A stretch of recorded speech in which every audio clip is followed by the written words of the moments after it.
Chapter 5, A New Place and One More Church. After a year, we moved to another town in order to work together with a friend. At the beginning, we went to an evangelical church, but after a short while, my friend came to me and said that God wanted us to plant a new church. We knew we were to work with him and agreed to start in our living room. He was the pastor of the church, but we were both in the leadership, and I worked as an evangelist. We saw people getting saved and transformed, and the fellowship was growing. As usual, the other churches in town were not particularly excited about the new rival. That is unfortunately how it is in the West today, where we run churches like small companies that need to compete for members and finances to keep running. This results in frequent warnings against a new church to prevent loss of members. This is an important reason as to why I have written this book. We have to look beyond the ambition to build our own small companies. If we are really free and working for the kingdom of God, then we would rejoice that the kingdom is growing instead of focusing on the danger of losing members.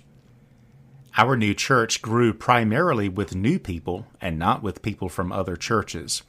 Even though the other churches did not like us in the beginning, the cooperation improved after some time, and we began meeting together with the other leaders from town. It was in our very own living room that we seriously began to experience being used by God's Spirit. I remember one evening when a lady suddenly fell on the floor, and a demon began to manifest itself through her. She was lying on her back, writhing sideways, and saying something in English with a very deep masculine voice. My first thought was, "Help, a demon! We have to find a pastor!" But then I realized, oh no, there is no one here but me. I had no choice but to pray and hope that God would help us. He did, and the demon left her. I began to see that what is written in the Bible really works. Since that time, we have cast demons out of many, and we have seen that God is the same today, just as we read in His Word. Once again, I am convinced that I would never have acted if this had taken place in one of the bigger churches where it is the pastor, the board of elders, or a prayer team who do such things. This leaves a big flock that observes passively and never gets going. Fortunately, we had left the big church and now had to take this responsibility upon ourselves. After some time, we grew too large, and our living room became too crowded, so we rented a building where we could have our meetings. I was happy that we were finally a real church with a venue, drum set, rows of chairs, etc. At first we were all very excited, and we felt a little more real because we had another place to gather other than in our home. When we got the place together, however, with the rows of chairs, drum set, program, and everything else that a real church consists of, it felt as if we had lost something personal that we had before. Many of the people slowly became passive viewers. After some time, we started to get frustrated and decided to divide the church into 3 groups to be able to go back to the good beginnings. The 3 couples in leadership got 1 group each, and we began to meet in our homes once again. This never really became successful, however, because we had separated the people from one another.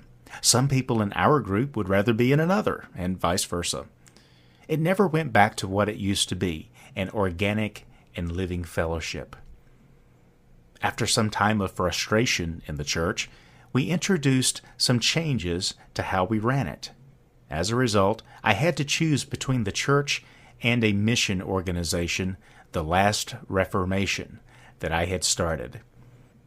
At the time, I was busy working in the Last Reformation and organizing meetings in various places. Now, however, we were going to build together in a new way, which meant that I would have to close down the organization. There was a teaching that was very popular in some churches at that time. It went like this: Let the seed die and obey your leader in everything, so you will succeed even more in due time. I could not do it. I could not close down the Last Reformation and stop traveling to meetings in various places, not even for a short time. We had to be faithful to the call God had given us. That is why we had no other choice but to stop our ministry in the church. Some other elders also resigned at that time. The period following was very hard for us, and we felt really down, but we received a word from the Lord. Go, but take one step at a time. About a year after we left the church, it closed down, and the people started to go to other churches. After we had decided to leave the church, a friend of ours called us and encouraged us to come to his Bible school. We agreed because we needed peace and some time to seek the Lord. Suddenly the situation changed, however, and we found out we would have to close down our organization in order to go there. Again, it sounded as if we had to let the seed die before it could bring more fruit. I just could not do it. Since I knew this work, this organization was from God. I had to obey Him more than I obeyed people. As a result, we refused to go to the Bible school and did not know what to do next. It was a difficult time. As I said, the decision to leave the church had been ours, but it felt as though we had been thrown out of the fellowship that we had started, since we had no other choice but to go. Most of the people who went to the church had gotten saved through me, and they suddenly started to treat us like we were made out of thin air. We did not understand that either. Many years later, I found out that they had been told by the leadership that we were experiencing a call to move on, and that was why we left. It made them think that it was us who did not want them anymore. That was one of the reasons nobody contacted us. Some weeks after leaving the church, we were at a Bible camp. At the time, I felt we could not put up with the rejection any longer. One evening, I left the meeting and cried to God, ready to give up everything. The next evening, however, an African minister called me forward and gave me these words. I can see you signing contracts. I can see documents being given to you. I can see you signing contracts and you'll not pay yourself. I can see others paying. I don't care who did not stand together with you. I don't care who left you. There is someone who has been so meaningful in your life, but you should know that this separation is from God so that you don't become comfortable and miss your vision from God. If it went on, you would lose that vision, but God sent this separation and made you go through a desert so that you don't get dependent on anyone else other than God. Now your painful time is over, and you will see that God is going to pick you up from the dust and put you up on top of the mountain. Your pain is over. It's going to be a new day for you. It's going to be a new season for you. It really was a great encouragement for us. It was true that the separation came from God.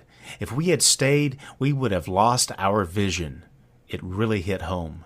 That was why I thought our wandering in the desert was over, and from then on, there would only be progress. The truth was that it was just the beginning. God was going to remove the wrong understanding of church from us so He could build together with us. Little did we realize that the process was going to take the next 5 years.